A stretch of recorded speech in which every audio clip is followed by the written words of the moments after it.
Hi! In front of me is Nokia X20 and today I would like to show you how you can change and customize the theme of your keyboard on this device.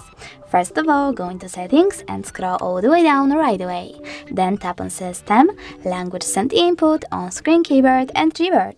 Following that, tap on Theme. Now you can scroll down and tap on Show More to see all the available ones. Pick the best one for you. I will go with that one.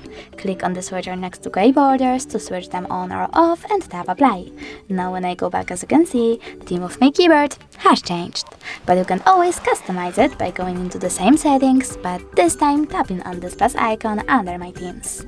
Then select the photo that you wish to apply, pinch it to scale and drag it to move.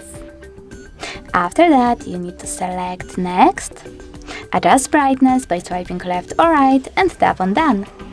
Now enable or disable gray borders by tapping on this switcher and finally select Apply.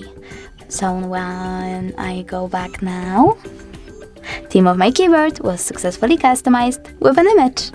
Thanks so much for watching. If you enjoyed this video, smash that like button, comment and definitely subscribe. Bye!